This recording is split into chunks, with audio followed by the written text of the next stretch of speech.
Aku pindah ke kos ini 3 hari yang lalu. Letaknya di pinggir kota.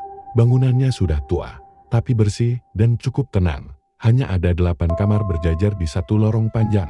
Aku menempati kamar nomor 5 di sebelah kiriku. Kamar nomor 6. Tapi saat kutanya ke ibu kos, dia hanya bilang, itu kamar kosong. Mas, sudah lama nggak dihuni. Awalnya aku tidak peduli toh, malah lebih tenang, pikirku. Tapi malam pertamaku di sana langsung membuatku merinding. Sekitar pukul 2 dini hari, aku terbangun karena mendengar suara aneh dari dinding sebelah kiriku, dinding yang berbatasan dengan kamar 6. Suara itu seperti langkah pelan menyusuri lantai, lalu berhenti, diam beberapa detik, lalu tok, tok, tok. 3 ketukan lambat, seolah ada yang mengetuk dari dalam kamar kosong itu. Mengarah ke dinding kamarku, kupasang telinga. Baik-baik, tidak ada suara TV, tidak ada suara orang berbicara, tapi yang kudengar kemudian membuat bulu kuduku berdiri. Sebuah napas panjang dan berat, seperti seseorang berdiri tepat di balik dinding, menahan napas, dan sesaat setelahnya, gumaman tak jelas, bukan bahasa yang bisa kupahami, tapi entah kenapa, terdengar seperti panggilan. Paginya aku tanya ke salah satu penghuni kos yang tinggal di ujung lorong. Dia hanya berkata, kamar itu udah kosong dari dulu, kalau dengar apa-apa, jangan ditanggapi. Malam berikutnya, suara itu datang lagi. Kali ini bukan cuma langkah dan napas, tapi suara seperti kuku menggores tembok perlahan. Aku mulai merekam dengan ponselku. Saat pagi tiba, aku putar rekamannya. Awalnya hening, tapi di menit ketiga, terdengar jelas bisikan perempuan, kamu dengar aku. Aku langsung merinding, kukira suara itu hanya halusinasiku. Tapi ternyata, rekaman itu mengonfirmasi semuanya. Aku pikir semua akan berhenti setelah aku tinggalkan kos itu.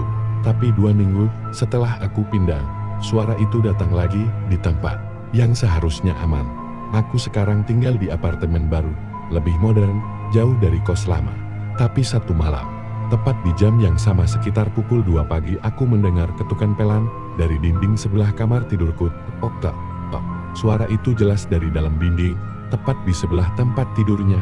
Aku bingung karena apartemen ini tidak punya kamar tetangga di sebelah itu, seharusnya hanya tembok kosong yang membatasi apartemen dengan tangga darurat. Aku coba mengabaikannya, tapi suara ketukan dan bisikan itu makin sering, kadang terdengar seperti suara merintih pelan, kadang suara lirih memanggil namaku. Aku mulai merasa tidak sendirian. Aku bercerita pada satpam apartemen, dia bilang, kalau dengar suara dari tembok itu, jangan diganggu. Banyak yang bilang tempat itu angker. Aku pun mencari cara untuk mengusir rasa takut. Aku konsultasi ke seorang ustaz. Setelah aku ceritakan semua kejadian, dia bilang suara itu bukan sekadar gangguan biasa, tapi bisa jadi roh penasaran yang melekat pada tempat atau bahkan pada orang. Kadang, jika kamu peka, roh itu bisa menempel dan mengganggu. Katanya malam itu, saat suhu kamar turun drastis, aku lihat lemari pakaian di sudut kamar perlahan terbuka sendiri. Napasku memburu, jantungku berdebar. Lemari itu berdiri di sisi tembok yang sama dengan tempat suara berasal. Aku berdiri kaku, mencoba menguatkan diri. Aku tahu, apapun yang dulu bersemayam di kamar nomor 6 kos lama itu, ia belum selesai denganku, dan mungkin suara yang dulu hanya kudengar dari balik dinding, kini mulai mencari jalan keluar. Aku memutuskan kembali ke kos lama, bukan untuk kembali tinggal, tapi untuk mencari tahu. Aku perlu tahu apa sebenarnya yang ada di kamar 6. Saat bertemu Bu Rini, ibu kos, ia tampak ragu melihatku lagi. Tapi ketika kukatakan aku hanya ingin melihat kamar 6 sekali saja, ia pun diam beberapa saat lalu mengangguk pelan. Dia mengambil kunci dari laci yang terkunci rapat. Cepat saja, ya, katanya, dan jangan sentuh apa-apa di dalam. Aku masuk kamar.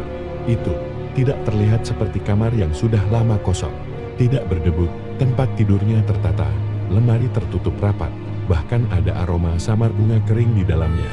Tapi satu hal yang paling menarik perhatianku, sebuah cermin besar berdiri di sudut ruangan.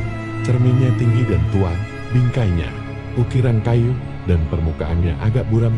Entah kenapa, saat aku menatapnya, aku merasa seolah aku sedang dilihat balik. Bukan pantulanku yang kulihat, tapi mata lain, tatapan lain, dari sisi yang berbeda. Saat keluar, aku tanya ke Bu Rini, Bu, kamar ini dari dulu memang nomor 6? Ia terdiam, lalu menjawab lirih, dulunya itu kamar nomor 7.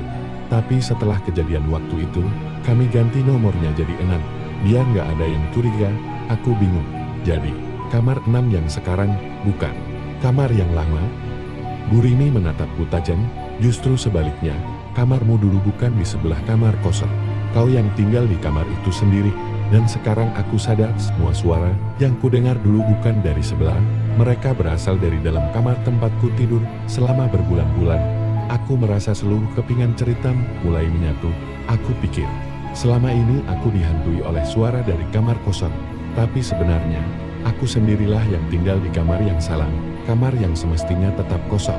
Setelah kembali dari kos itu, gangguan semakin intens di apartemenku setiap jam 2 pagi. Aku tak hanya mendengar ketukan, aku mulai melihat bayangan.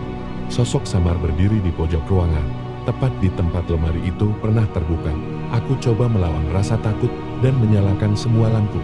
Tapi entah bagaimana, cermin dari kamar kos itu muncul dalam mimpiku.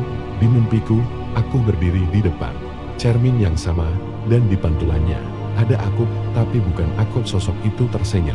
Dengan wajahku sendiri, aku bangun dengan tubuh berkeringat dan napas tersengal. Tapi yang membuatku nyaris pingsan adalah kenyataan. Ada bekas telapak tangan di cermin kamar apartemenku. Padahal aku tidak punya cermin sebesar itu. Aku kembali mencari Bu Rini. Kali ini ia tidak banyak bicara. Ia hanya memberiku satu foto lama, foto kamar kos beberapa tahun lalu sebelum direnovasi. Dalam foto itu, kamar nomor 7 dipasangi garis polisi. Penghuni sebelumnya, seorang mahasiswa, ujar Bu Rini. Dia ditemukan tewas di dalam lemari, sudah meninggal 3 hari sebelum ditemukan. Tapi yang aneh, ada rekaman suara di ponselnya. Ia sempat kirim pesan suara ke temannya, katanya dia sering dengar suara dari dalam cermin. Jantungku seakan berhenti, lemari cermin, ketukan, semua hal yang kualami sama. Dan malam itu, saat aku berdiri menatap cermin di kamarku sendiri, aku tak lagi melihat bayanganku. Yang ada hanyalah dia. Sosok perempuan itu berdiri di sisi lain cermin, mengenakan pakaian lusuh. Rambutnya panjang menutupi sebagian wajah, tapi matanya menatap lurus padaku. Tepat ke dalam mataku, ia tak bergerak, hanya berdiri diam. Aku mundur, tapi tubuhku seperti terkunci. Dalam bisu dan takut, aku hanya bisa menatap balik sampai akhirnya dia tersenyum. Bibirnya bergerak tanpa suara, tapi aku tahu apa yang dia ucapkan. Kamu sudah lihat aku. Sekarang, kamu gantian. Tiba-tiba lampu kamar padam, gelap. Lalu sesuatu terdengar dari balik cermin, ketukan. Seperti jari mengetuk permukaan kaca dari sisi lain. Tok, tok, tok. Dan saat lampu menyala lagi, cerminnya kosong. Hanya bayanganku sendiri. Tapi ada satu hal yang berubah. Di permukaan kaca tertulis kabur dengan embun. Satu kalimat, biar aku yang keluar. Kamu di sini saja. Aku lempar kain ke cermin dan buru-buru keluar kamar. Sejak malam itu, aku tidak pernah tinggal di tempat yang sama lebih dari 2 hari.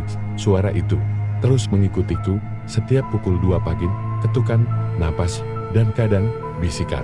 Aku sudah coba membuang cerminnya, tapi anehnya, ia selalu kembali di kamar hotel, di rumah teman, di tempat yang seharusnya aman.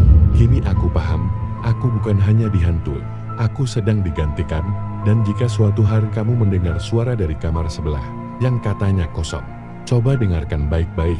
Mungkin itu bukan cuma suara, tapi peringatan. Karena yang menghantuiku dulu, mungkin sedang mencari pintu lain, pintu menuju kamarmu.